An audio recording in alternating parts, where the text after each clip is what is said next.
Well, it wasn't pretty, was it? First round of games in the Women's Rugby World Cup, not just for the United States, but for a lot of teams. The USA played well and competitively with a very good England side for about 32 minutes. But then a yellow card doesn't help them.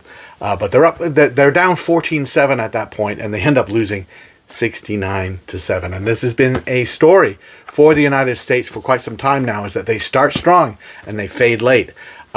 It's really easy to say just fitness, but I think prep, how do they prepare themselves? How are they prepared? And just some other factors, I think, go along with that. One of the things is, you can usually see it, is if you see a team that's frantically working hard to get into place, boy, they're working hard, and the other team just seems to be moving slower when they're getting in place defensively, or how many players they're committing to the ruck, things like that. And it's that other team that finishes stronger because they're conserving energy. Anyway, let's look at this first round of the Women's World Cup, because it's a haves and have-not situation. There are really only a couple of teams that weren't completely blown out. England 69, USA 7. Australia 73, Samoa 0. Scotland 38, Wales 8. That's an interesting one. Canada 65-7 over Fiji.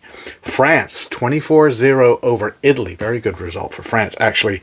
42-14 would be Ireland over Japan. Talk a little bit about that, but Japan scored the most points of any losing side after round one. South Africa 66-6 over Brazil. Remember, I don't know if you remember, but not that long ago, South Africa was fairly close to the worst team at the World Cup. Still, they made the World Cup, but they were the 11th or 12th team at the tournament, and they've completely changed that. New Zealand 54-8 over a very good Spain team. So what do we see? Your average score was basically the New Zealand score, 54-6. That's your average score. But blowouts, yes. Two teams shut out. One team held tryless, but they managed to score. And then three teams scored just one try, and Japan, the only team, scored two.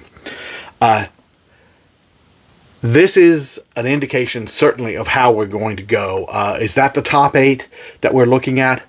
Probably. I would say that Italy at 24-0 against Spain. Italy is a solid team and could get into that top 8 and challenge and play well and maybe even win a quarterfinal game. It's really hard to think about. I don't know. Maybe Italy. Ireland's win over Japan, 42-14. That's, again, Ireland used to be a team they're like, okay, all right, they're pretty good in 7s, 15s, they're struggling. No longer, because they put a lot of resources and effort behind it, attracting athletes and then coaching them well. For the USA, this is chickens coming this is a chickens coming home to roost moment. We've been seeing the results for a couple of years now. They've not been good. We've been hearing about potential. We've been hearing about let's get the pieces together. We're hearing about let's get some of the 7s players in there. Let's get somebody special, exciting athlete, Ilona Maher. Talk about that. Well, it's still not coming together. There's a lot. It's coming together for a few minutes, a few little bits. But I want to talk about the teams that the USA has to beat in order to be even thought of in the top 8.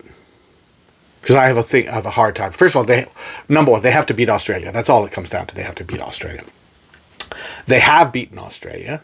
They played Australia twice, last 2 years, both on May 17th, oddly, winning 32-25 in 2024, and then on May 17th, 2025, losing 27-19. If they beat Australia, great. They should beat Samoa, right? They should beat Samoa, right? If you like the work that we do, go to Goff Rugby Report /support GRR and donate to help us keep all our content in front of paywalls. And also support our sponsors. Irish Rugby Tours. Go on tour. Expand your horizons. They'll make it happen for you. The U.S. Rugby Foundation, which supports grassroots rugby around the United States and also helps elite opportunities. Panther Rugby Academy, in which you can pursue elite playing opportunities. Thanks to 8x8 for our kit. Do you want to go play rugby in college? Next Phase Rugby. That is the app to download, start your profile, connect with over 400 colleges around the United States, and get the place that you want to go for higher education and also to play some great rugby. USA played Samoa in 2023 when they got bumped to WXV2 and did beat them 36-26. 36-26 is not a big blowout.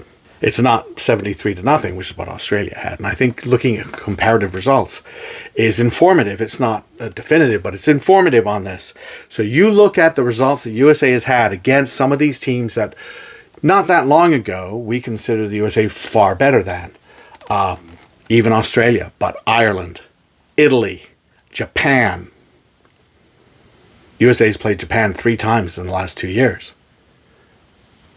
They won a game. They won a game 11-8. They tied 17-17, and the last time 39-36. They lost, which they kind of gave that game away. They should be better than Japan, but they're not. Right? They're about equal. Ireland, a team USA used to beat on a regular basis, was far better than. These are teams that are struggling to keep up with. Why? Well, frequency of assembly, consistency of program, selections, athletes, tactics, preparation. I think all of that's on the table. I can't tell you exactly why. All I know is that these are teams that the USA not that long ago was considered significantly stronger than they're struggling to beat. And then we come to Fiji. Fiji, I got to tell you, is not a great international team. They're good. They're not great. 31-24 USA. And again, it was a dominant first half of the USA, and then they faded. So that's what they're doing, is they're building leads and hoping to hold on against a team like Australia. That's going to be tough. The very, very good players on the USA team, are they backed up by the other players? I don't know. But they have to beat Australia to make that top 8. Then they have to beat Samoa. And right now, the results have not been showing me over the last 2 years that they are capable of doing those things. Even with Samoa, I think Samoa is could they beat them? This is a crisis moment right now. This is a very, very important moment. The players know it. They're fully aware that of what's at stake. It's not like they don't want to win or they don't want to compete. They're working hard, but working hard is not the only thing that goes on. What I will tell you is the competitive balance globally has sort of changed. At the same time, I'm going to tell you that it's really the halves and it's New Zealand, England, and Canada, the top 3. France, maybe a shade below, and then a group underneath them, probably Ireland and Scotland, then Australia, and maybe the USA is in there. Is the USA better than South Africa? Ooh, that's kind of a scary question to ask, to be honest. Is the USA better than Fiji? At the moment, yes, but just barely. Is the USA better than Japan? Well, they're about equal to Japan. Japan could be in the top 8. Is the USA better than Spain? I don't know. I don't think so. We'll see. Could the USA hold New Zealand to 54 points and score try right now? I'm not sure. So it's very, very tough. You want to be positive during the World Cup. You want to say, yeah, go team. And I'm definitely go team USA all the way. They're not playing well right now. They have good players right now.